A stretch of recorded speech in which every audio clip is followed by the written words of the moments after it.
Streaming from Accra. Guide Radio. The new wave. Welcome, people. You are listening to another episode of CHALE TALK with your host, Mr. Terry Kudru. Mogul. I swear down. I'm Oppong. You feel me? Global mogul. At this streets. Oh, chrome rock. We will crew. But yeah, welcome everybody again, as we always do. Yes. We're going to have an amazing conversation today. And the underlying theme, of course, is always entrepreneurship and business development. And in the studio, I have a global traveler. What are you? Global shaper. Global shaper. I can't laugh. So Bridget used to be a New York resident. She's a New York refugee. Yes. As I call them. I'll take it. Yes. And so she moved. When did you move to Ghana? 2015. Sheesh, 2015. Yes. No, I had 20. So Miss Bridget. No, 2016. The white people say Boakye. Or is it Boakye? Boakye. Boakye. Bridget Boakye. Yes, so today we're going to talk about just a few things involving her travels. Bridget is very, very plugged in to the entrepreneurial ecosystem in Ghana and in the States. So just came back from pitching at the Harvard Africa Definitely. Business Conference in Georgetown. Right? Yes. Okay, so we're going to find out, what's going on overseas. I know Trump is hot right now. There's a lot of juicy news, Yeah, so today that's the conversation. We're just going to get it started. So Bridget, talk to me. How are you? How's everything? Yes. Thank you so much for having me, Terry. I'm excited to be here. You and I have been running the streets for a long time since New York. We go way back. Running those streets, man. I met Bridget back in New York City. Yes. I was a financial advisor. Yep. Who connected us? Oh. Charlie, the world is so small. Yeah, you were a teacher at the time, right? Yeah, I was teaching at the time. I was trying to get into financial services. I brought my friend to you. We wanted to do some work together. Charlie, Bridget is a hustler, man. So talk to me. So 2015, you wake up and say, I'm moving to Ghana. Yes. How did that go? Yes. So that was I bought my ticket perhaps in September. Okay. I was talking to a friend who was doing business in Ghana. And he was coming down to come and check out what the scene was looking like. And I was supposed to be heading to business school at NYU. Oh, nice. And I was like, I don't really know what I'm going to business school for. Let me actually go on the ground for 9 months, come and check out what's actually happening on the scene so that when I go back to business school, I would have something tangible to base my studies on. I came back to Ghana. So I bought my ticket in September 2015. I left like it was supposed to be the symbolic, starting over journey for me. So I left December 31st, landed in Accra like January 1st or something. Wow. Yeah. And it was like, I'm starting all over. I'm actually going to get into business, get my feet on the ground and see what's up. And that was the journey. So January 1st, 2016, I was in Accra, wow, hustling, ready to learn. For me, I gave myself 3 years. So for the first 3 years, I wasn't really making a lot of noise because that was the time that was going to take me to finish business school. I was supposed to be doing a dual MBA, MPA program at NYU. Okay. So I was like, the study that I was going to have at NYU, let me come and do it here. Okay. So this became your business school. Right. Ghana became the school of hard knocks. The school of them. There was ever a way to learn the hard way. So the 9 months time frame came. So September was supposed to be like, all right, go back, go to school, right? And it was September and I couldn't leave. Wow. I literally could not leave. So the return ticket went to like dust. What made you say I can't leave? Yeah. What was it about? Part of it was like I felt like the learning wasn't done. Okay. And I had not developed myself well enough to still know what I would go back to the States and actually develop there, right? Or actually learn from business school or from business in the States. Until I got a better sense of what was going on in the Accra ecosystem. Okay. So I decided to stay a bit longer, right? I didn't reschedule the ticket. We booked the ticket. I just let it go to waste so that I could give myself the leeway to actually take the time, however long it was going to take. Somebody's dying to buy tickets. You're letting plenty to waste. I'm telling you the kind of investments I've made. I looked at it as an investment. That was an investment in the kind of opportunities that I saw here at the time, right? Okay. I didn't have the money to go and buy land, to go and, set up a huge office or infrastructure for my business. But the time to me was what my investment really came through. Okay. Wow. So this is 2016? Yeah, 2016. Who was in power? Yeah. What government was in power? Yes, Mahama was in power when I arrived. Charlie, yesterday someone said something for me. They said this guy's done so well with the roads, the airport. Who, Mahama? Yeah. I come from a strong MPP household because my dad is Asante, so Okay. Yeah, so it's funny because every time I want to go back at my dad, I'm like, look at all the infrastructure Mahama put in place, So like the airport, when we talk about Circle, when we talk about infrastructure development, I think he put some things in place. Wow. Yeah. Okay. I mean, that's good. And I know for your perspective, you also you were in China. Yes. Okay. So let's talk about that, right? Because we're talking infrastructure. Ghana's about to be 62. Yep. In a few days. Shout out to Kwame Nkrumah and the Big Five or Big Six. Yes. So what, from your perspective, right? And what would you say is the future, right? Because in China, I'm assuming this talk, what was the goal, right? Was it to go discover or understand Africa, China, just really help the audience understand that trip? Sure. So the China engagement came from taking a specific interest in China through my media engagements, right? So part of what I do, aside from being an entrepreneur and a business development consultant, is I write in an effort to develop my thought leadership around the things that I care about. Okay. And I would call it an internship or a period at a media house in Ghana called Face to Face Africa. Okay. And literally every day, China would come up in our editorial briefings, like China in Senegal, China across the continent generally. And it was always like, okay, China is doing these infrastructure investment.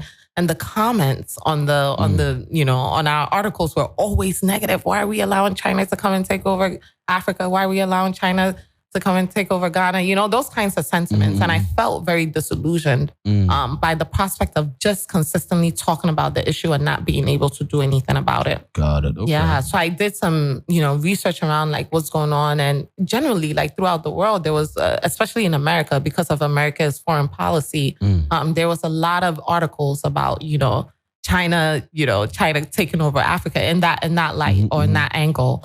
So I decided to go to China to explore for myself what we can do in terms of acting. But first, I had to understand things from the Chinese perspective. And there was no better way to understand that than to go there. So luckily, it's like when you have a plan and you're willing to work on it, things start to set out in motion for you. And as you mentioned, I'm a global shaper, which is an initiative of the World Economic Forum for young people under 30. Who are, leaders in their communities to mobilize and get together and organize around initiatives that they care about. So the Global Shapers Shanghai hub, so every city in the world has at least one hub. So the Shanghai hub had this project called Improve. And they invited me over to come, and we had to submit an application about a project that would improve something as it relates to China. Interesting. And I already had this idea in mind, but didn't know how it was going to, come into fruition. And I applied and I got the opportunity to go to China. How long were you in China for? Yes, for exactly 7 days. 7 days. Yes. Wow. The journey took 2. I can imagine. It's far. So let's talk about this. You land in China. Yeah. What's the first thing that crosses your mind? So I think it's important to be specific here because I landed in Shanghai. Shanghai. Yes. Okay. And that's very different from the rest of China. So one of the things Chinese people, especially the young people that I interacted with, will tell you is that all of China does not look like Shanghai. Okay. And Shanghai is the... Yes, is the financial capital of the country. Okay. So Shanghai is what they call a first tier city. And then they have second tier and then third tier. Third tier being more rural areas, perhaps what we would consider our villages, right? Okay. And it's important for Chinese people. And I think as they're more exposed and as they are also more educated, especially in metropolitan places like Shanghai, it's important for them to tell foreigners that not everything is just like what you see in Shanghai. So Shanghai looks like New York, but perhaps on Really? It looks just like New York in terms of, it's right next to the water. Oh, wow. It's very cosmopolitan, but there are ways in which it's also very traditional. Okay. So like even in the center city, you see apartment buildings with like clothes hanging in the back, right? So we talk about like growing up in New York City. I grew up in the Bronx, and like that's something you would perhaps see in certain places in the Bronx where like immigrants will still hang out their clothes on the back foyer or whatever, and like the 5th floor, whatever floor they're on, they're still drying their clothes outside. That's the kind of stuff you're seeing in Shanghai, right? But like you wouldn't see that, say, in Manhattan, but you would see that in, some of the prominent places in Shanghai. Interesting. So it's like I think it's a huge fusion of like old and new world in terms of like aesthetics. They have the high rises, the lights, all of that stuff, but there's still a lot of like traditional, cultural, like, I think attitudes, and that manifests in some of the practices that they have around, or some of the things you see on the streets. So what was the viewpoint of the youth, the young people you met on Africa, right? Yeah. So how do they view the sentiment around Africa, or Africans view? How do they view that, right? Do they take offense? Are they like not even aware? Because I know in the States, a lot of people, there's a lot of ignorance about how, the rest of the world views the U.S., right? A lot of Americans, we feel like, the rest of the world, we're gods and we can go anywhere. But you go to some other countries and they go, we don't really like Americans. Is that the same in China where it's like, do they like Africans? Right. What exactly is that sentiment? Yeah. So, I mean, again, I want to bring this caveat that I met a specific group of Chinese people, right? Correct. So these are people who are in this cosmopolitan city. These are young people who are in the global shapers hub. So most of the time they've been exposed to other cultures and other countries. A lot of them have lived outside of China and have returned, right? But the sentiment generally was that, they knew that China was doing work in Africa.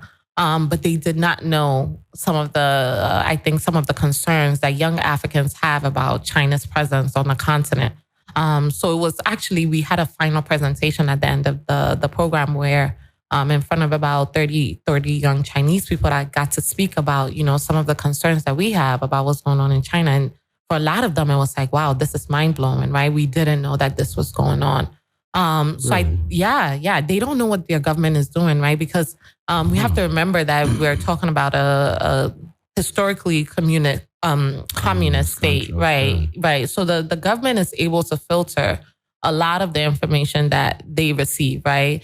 And in terms of even their own interests, right? There's so much interest in the young Chinese people about entrepreneurship. But so like their engagement is not focused on what their country's foreign policy is, right? They're not like haunted by like, oh my gosh, what is my country doing outside kind of thing. I don't think they're in that phase of their development, right? They're more inward looking. How can I develop my venture?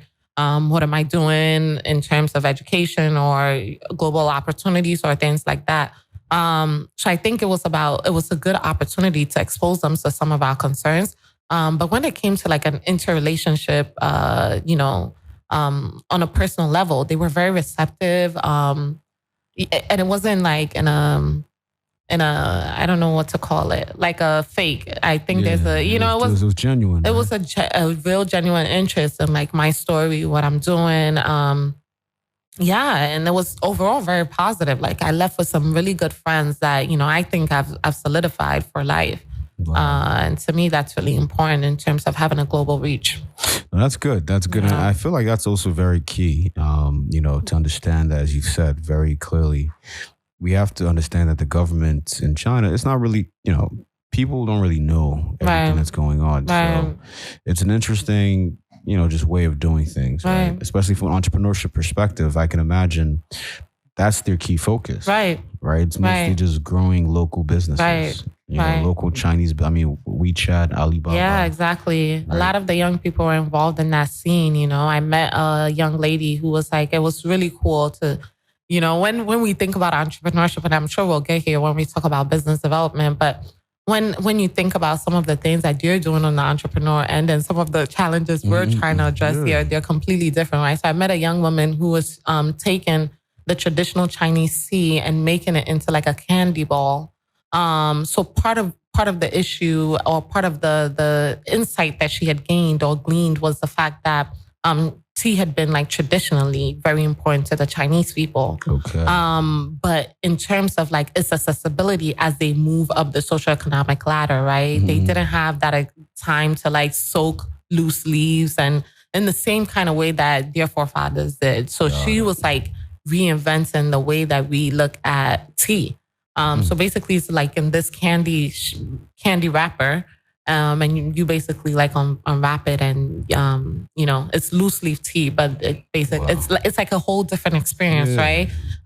So for me, whenever I go outside of the continent, I'm like, yo, you guys are working on like, what seems to us like really frivolous things and you're getting a ton of money for it. But that's important for the stage of development that they're in. So I think that's something to keep in mind, right? We'll also get to the point where we're like thinking about how to make like.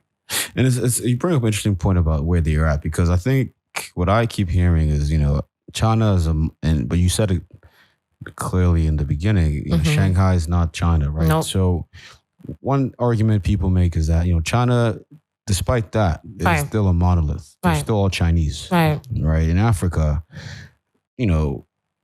some people are Ugandan, some are South African, some are from Lesotho, so we're not a homogeneous, uniform people, right? So, in terms of population, we're at 1 billion people, which is on par with China, but what does that mean for Africa, right? So China has come from, nothing to something. Right. Was that part of your conversation around what is the future of Africa? Yeah, in terms of our development path? Yeah, definitely. So I want to start by like going back to an earlier question because it'll help frame this, right? Because earlier you asked what was the young Chinese sentiment around Africa, right? And that was very specific. But also I had a chance, like one afternoon, I sat in a park of just like old people and they're doing like, these are retired older Chinese people in their 70s and 80s who are like doing the traditional hand painting thing on the floor, right? And I'm in this park and the old people are coming in and out, and I have my friend, a Chinese person, come and translate the conversation for me. And I remember sitting with an older Chinese man and I asked him about, what are his thoughts on Africa? And he tells me like, oh my gosh, Africa is fantastic. All of our women leave and go to Africa to find like these like princes and charming men. Like, I'm like, what are you talking about? And he's like so serious about this, right? Like that's his perception. Like his perception is like we're stealing their women from like way back when, right? But like when I had a conversation with my friend about this like perspective, she like pointed to the fact that like just, maybe like 40, we're talking about 60, okay, perhaps 60, 70 years ago, right? Most of China was far underdeveloped than Africa was when we look at GDP, right?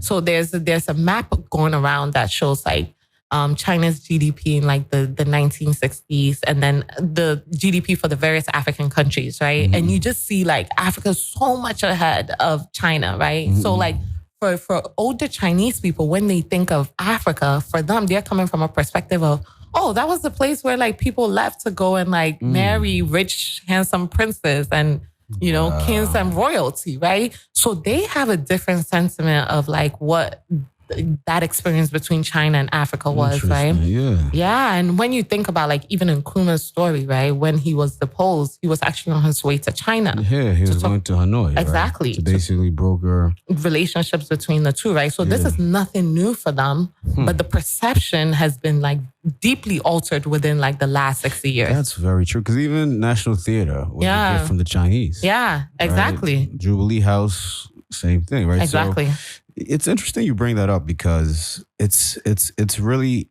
something I've been talking about recently. I talked to a friend how there's a very famous Ghanaian who runs a university, and he said something to me at a dinner in New York. He said when he was in school in the States, this was the 60s, 70s, he said there were all these Harvard economists writing articles on how China or Asia was a worse off basket case than Africa. Right? And that, China, Asia will never develop. Right. And so if you were Asian American or Asian European, whatever, you were embarrassed to be Asian because you couldn't see or point to a place where Asians were respected. Right. And then you had Singapore. Right. Take off the Asian tigers, right? You had Japan, you had Hong Kong.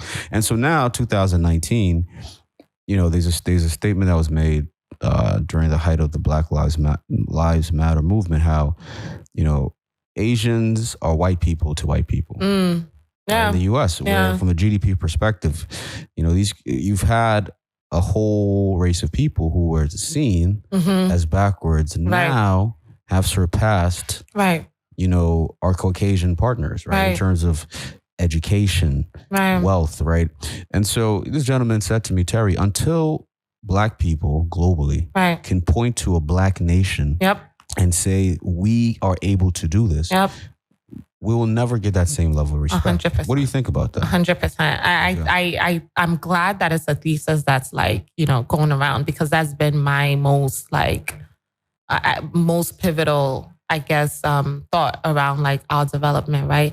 I think, especially young people coming from the diaspora, that until we can fix some of the things that are going on, or elevate our countries to the level where, externally people are looking at it as a model of progress, no matter how accomplished we are in the diaspora, that won't count for anything, right? Remember, you pointed out that Asian Americans are some of the most educated, some of the most accomplished, et cetera, et cetera. But that's not what changed the mindset around what Asia is, right? It was what happened on the continent of Asia, not what happened in the diaspora, right? So I think that's my motivation, my reason for being, in terms of having to return, right? No matter how accomplished I was, my kids in the United States, my kids would still have to go through the things that I did if I didn't contribute physically to what was going on the ground, right? So to me, that's hugely important, and I agree with that sentiment. And that's the thing, right? Because the question I've been asking myself is, what does that look like? Right? Because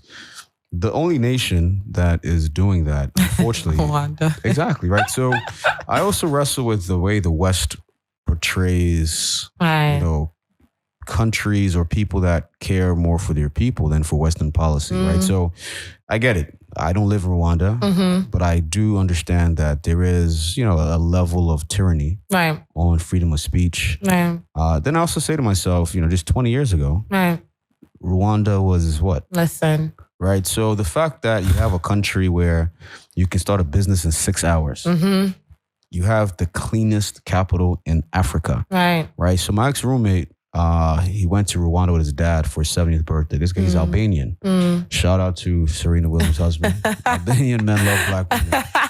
I need to give you one of those. Amen. God will provide.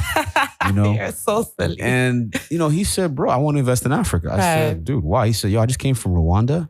They only have gorillas. That's the only attraction, right? Yeah. But he said, dude, that city is so clean. He said when he was in the city of Kigali, maybe outskirts are worse. I don't know. I haven't been again.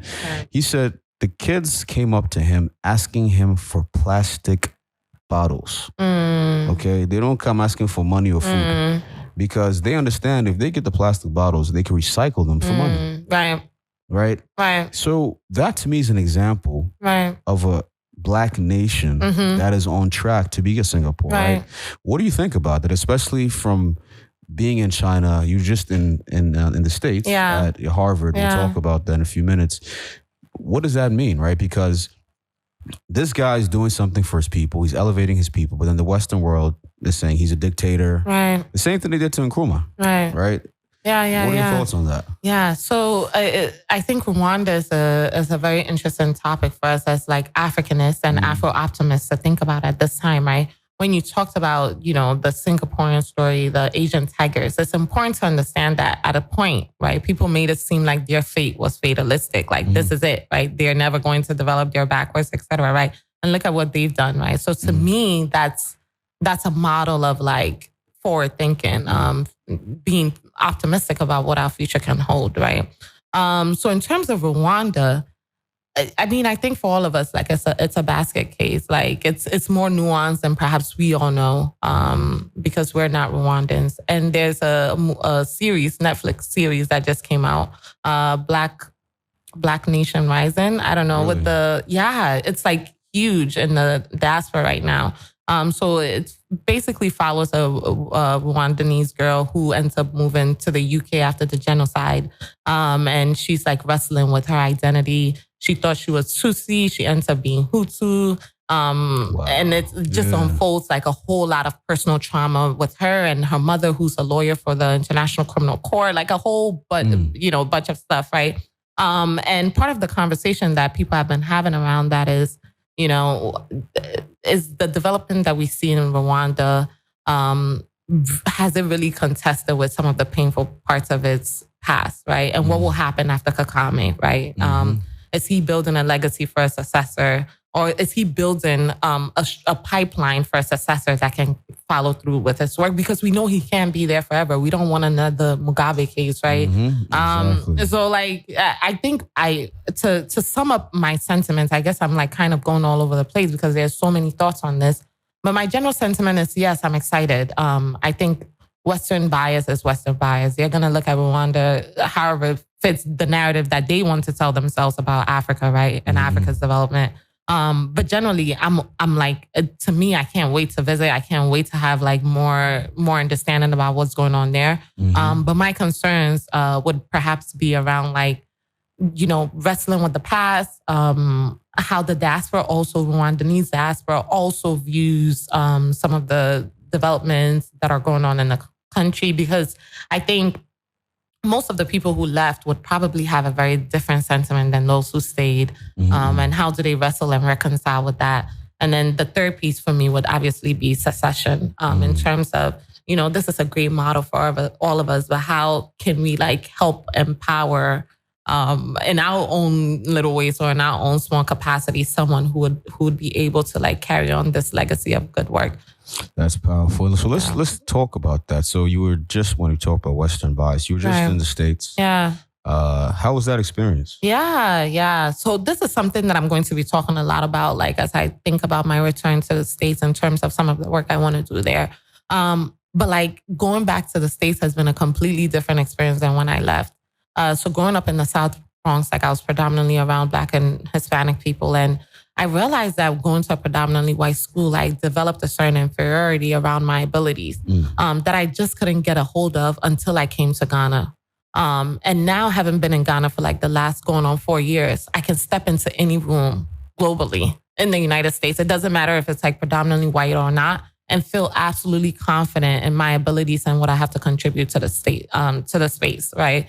So for me, it was important to come back to get a sense of like where my roots are, where my power stems from, right? Which really comes from like this magnetic place in terms of when we both fictionally and like realistically in terms of like the power that we hold as Ghanaians and as Africans as a whole, that empowers you when you go outside to like really contribute and do your best work. So that was my experience. I feel like a lot of times when I was in the States, when I was growing up, like I felt I had to like cower in some ways because like I still hadn't fully come to terms with who I was in terms of being an African. Not to code switch, right? Listen, but now there's nothing you're telling me that I don't already know about myself and my people, in terms of what we can contribute. So that gives me so much leverage when I'm in spaces, having understood the history and where we're coming from, right? So I think that experience being in the States, like I could step on a stage and know fully, like when Oprah talks, I don't know if it's Oprah or Maya Angelou, but when she talks about like, I stand as one, but I come as like a million. Like, you have a force of ancestors behind you who are like propelling you forward in terms of what you have to contribute to the world and to our Black history. So to me, that was really, it was refreshing for me to see that in myself. I was like, yes, man, like finally there. Like, you're not telling me nothing. Yeah. So what was the general takeaway from Harvard? Like, what do you think? What would you like us here in Ghana who didn't get a chance to go to know? Yes, Harry. So like, my general sentiment is this: like, it's hard. It's hard to really capture all of it in a statement. But let me try to parse it out. It's two pieces, right? So yesterday I was having a conversation with my mentor, who hopefully you get on the show, but he was having, sharing his sentiments to me around what development can look like. And he was making this whole pitch for like, it has to be internal, right? It has to be homegrown. It has to grow from like leadership. We have to develop a core group of people who can lead us in terms of like what the vision for the country can look like.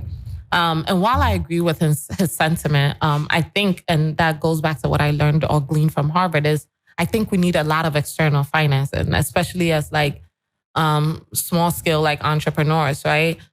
What is absent in the African ecosystem, having been working in entrepreneurship for the last 4 years through various startups, is the fact that we don't have angels in our ecosystem, right? Like traditionally, when you go to a startup ecosystem, let's say in Silicon Valley or whatever, people who have made it as entrepreneurs are like, yo, let me give you this seed. Like, let me give you this fund to start off this, this project or this venture that you want to work on, right? But we don't have that in our ecosystem. Like, for some reason, especially in Ghana, people don't want you to know that they're rich. Like they're not, Yeah, that's So a lot of people, I've seen a lot of businesses come and go because it's just simply because they don't have funding. So my takeaway is that, like, yes, I understand that like development has to be internal, it has to be homegrown. Hopefully we'll get to a point where we develop in the ecosystem, angels and venture capitalists who are homegrown, who have done it before and have the capital to then support others. But until we have that, I want to suggest to people that go outside, go to Harvard, go to Georgetown, right? Because they have a ton of capital floating around for what perhaps we would consider frivolous ventures, right? Like people are developing first world problems. Yeah, right? like people are developing like these VR sets for like emotional intelligence. I'm like, yo, someone is trying to like get an ambulance service to like take people to the hospital, right? Develop an app for that. Like that's notable. Like you should not have to suffer to make that happen, right? We have a lot of like, struggle, anxiety in this ecosystem, mainly because of capital. So my pitch to others is like, go outside for funding. I'm trying to get someone down here who has raised $150,000 for her Ghana-based startup at pitch competitions alone. And then she went for seed funding from various investors, mostly coming out of Texas. So I'd love for her to come and show and talk about, what does it take to actually win these competitions? Because there's so much free money out there that we can get access to. And then how do we then leverage that for venture capital or whatever comes next after that? So Bridget, just really quick, listeners, thank you all, those who are tuning in, shout out to y'all. Again, my name is Terry Kudru. Oppong. Global mogul. I swear down. I'm here in the studio with Ms. Bridget Boakye. You are a what? What would you say? How would you describe your talents? Yeah, so I would probably sum it up as being like a poly hyphenate. I do a lot of things well, but I think to categorically position myself will be entrepreneurship, writing, and activism. That's very important to me. There we go. Yep. Entrepreneurship, writing, and activism. So let's talk about Harvard a little bit more, right? Yeah. I saw there's a bunch of Ghanaians in the room. Shout out to Ghana. Listen. You said it felt good. It felt good to be in Harvard, man, this year. I had been when I was a student. Okay. I had been when I was a student. So like, let's say somewhere, I don't remember the year, but somewhere between 2008 and 2012, I was at Harvard's Africa Business Conference. They've been doing this for a long time. They've been doing it for 10 years now. So it's interesting. Yeah. Shout out to my boy, Ugo Mosey, Niger brother. So what's up with I know you mentioned the HBCUs. Yes. So do they have, for those who don't understand, his HBCUs are historically Black colleges and universities. So our great Kwame Nkrumah attended the first HBCU, Lincoln University. Are you going to talk about? Nah, they don't need to know that. Shout out to my frat brother, Kwame Nkrumah. Yes, okay. So what's up? Because you mentioned how, that's an opportunity. Yes. What does that look like if it happens? What would you say? Yeah. What does that do? Because HBCUs are predominantly Black institutions, right? So if you're saying they start doing Africa-focused conferences, what's possible? Yeah, to me, I see a wealth of information sharing, a wealth of resource sharing, and in terms of investment. So like, I remember I posted up like my pitch competition on Instagram and what I learned. And someone I don't know, but like I appreciate the comment was like, why are you pitching at predominantly white institutions as opposed to HBCUs? I had already thought about it, but him pointing it out publicly was like, yo, like this is something that I guess the broader spectrum of people are thinking about, right?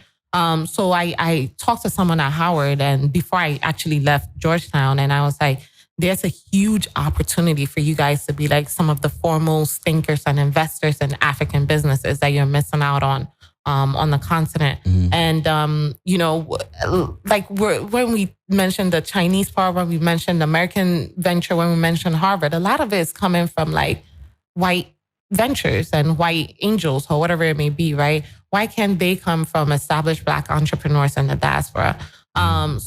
And for a lot of young Africans, that seems more comforting, right? To have it be someone we know in the family, in the spirit.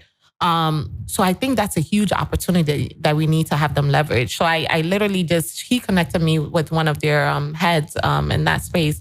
And I made a pitch that, a lot of analysts are calling this period Africa's business revolution, right? So Mackenzie has come out with a book last year about this same topic. This is a time to capitalize on that, right? And HBCUs, given their historical vantage point, can't be left out of this conversation.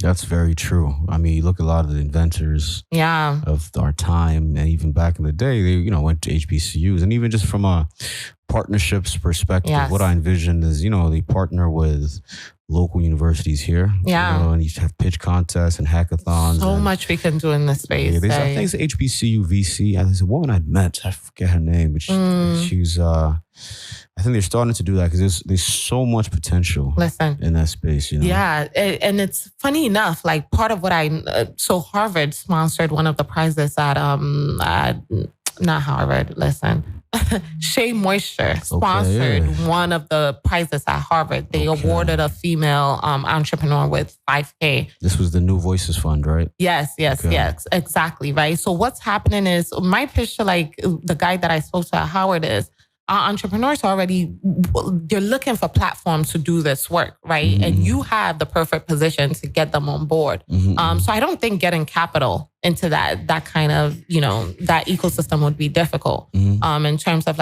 hosting hackathons, getting sponsorships and things of that nature. I think people are looking, African Americans and other, diaspora people are looking for platforms to contribute in terms of how do they put in capital into the continent, and no better way than to invest in local talent and local entrepreneurs. No, that's so true. That's so true. I mean, especially in Ghana here, you're right. I was talking to a startup founder the other day, Group Drive. Shout out to them. So they let you basically book buses for tours. And he said, the number one challenge here is money. I'm telling you. Right. And then the CD is not helping. Yeah. It's free falling. Every other day you wake up. It's a crazy. 5.2. I went for 3 weeks. It was 4.9. I come back 5.2. 3 weeks. 3 weeks. 3 weeks. 3 weeks. It's not easy. I mean, it's not easy. But again, shout out to the government. They're doing what they can. Right. But, we need to take ownership. Right. Because until... I get it that, of course, there's a lot of, politics at play. Right. But as you've said, entrepreneurship is a very viable solution. Right. It's a very viable solution. It's basically building up the private sector, right? I think something like 95% of businesses in the U.S. are considered small businesses. Exactly. Right? And so you need to start absorbing the youth, right? I've been in government offices where I see people sitting there doing nothing. Right. Literally, they're just sitting there getting paid. Right. So at the same time, you have people hustling, selling killer wheel on the street. These are natural hustlers. Right. So I think through all the different things you've said to us today. So before we wrap up, there's a section called the offer and the ask. Yeah. So what does that look like? Pretty much, this is a platform that hopefully extends to millions across the world. Can't wait. Amen. It'll be done. Amen. Inshallah for my Muslim brethren out there. Yes. But so what we like to do is just make sure that we're adding value. Right? So the offer and ask is where we offer something, and then we ask our listeners for something. So for example, my offer is business development services, right? So specifically strategic partnerships. So I work predominantly with US-based entities looking to do business in Africa, starting in Ghana, where I believe is, it's a soft landing, a softer landing. Right. And so that's my offer, right? So if anyone out there has a business that's in the growth stage, startups also work, but if you're now at a place where you have figured out what you're doing and you're looking for partnerships to scale, that's what I help with. What do I need, the ask. The ask is just, for me, this week's ask is, what are we doing for Independence Day? I was supposed to go out of town, but my plans fell through. So that could just be something, it's a very generic ask, but it's just an example of what's possible, right? So for you, Auntie Bridget. Yes. What do you offer our people? Yes. And what can they help you with? Yes. So as you mentioned, Terry, part of my work has been connecting people, connecting resources and connecting communities. So my offer is that, like, for me, I love to be on the ground level. So you mostly work with growth stage enterprises. I work a lot with startups and people who are thinking through their ventures. So if my offer is that I can help you think through whatever venture you're thinking of in terms of coming to the continent, connect you to the right people, perhaps connect you to communities that can support you as you think through what you want to do in this space. And then my ask is, bring me money. Bring me money. Master, say it boldly. We need money. We need money in this country. All you VCs out there. Listen, we need angels, man. People to get people started. Because I think what's growing, especially in Nigeria, because I've began to dabble my feet into that space a little bit. They have a lot of venture opportunities. Taking your word, shout out to a group called Ingressive. Yeah, my home Maya, right? Yeah, exactly. Maya, I remember I spoke to Maya. Like, who don't you know, Terry? I know, man. I spoke to Maya like 3 years ago. She's like, I'm going to have a fund. Yes, you know, and she did it. There we go. She did it. You know, I was like, wow. Incredible. Shout out to you, Maya. If you're listening, we gotta do some business. Yes, man. Yes. Dash me some small 50K. I know you're doing doing well, right? You're doing some things there. Yes. So I think long term, we have to think about how do we get people more in the angel space. Like, we have to develop a continent of angel investors who really think about and help people through the seed stage, which is perhaps the hardest to kind of broker around. Awesome. Oh, this was good. Bridget, so much. Thank you so much for your time. Terry. I really appreciate this. But can I put out a little thing? I don't want people to come and beat me because I said, can I get an Armenian man? No. See, Bridget is an equal opportunity lover. I don't even know what to say anymore because either way I say it, it'll be something. No, Bridget is taking people. So I beg, this is just jokes and comedy, but this is so funny. She has a respectable young man who has her attention at this point. It's not me, people. Why are you belaboring the point? Let's move on. No, I'm just saying so that, like you said, so people can know that's... No. Oh, geez. It's not about the person, whether or not I'm in a relationship. It's more so about, like, I know for Black women, the conversation around who we marry or who we partner with is very important. That's was Kamala Harris? That's what's going on right now, right? Is that what she married a white person? Yeah, people are demonizing her. Yeah. For us, it's very important. So I like statements like that. We don't take frivolously. That's why it was important for me to like just,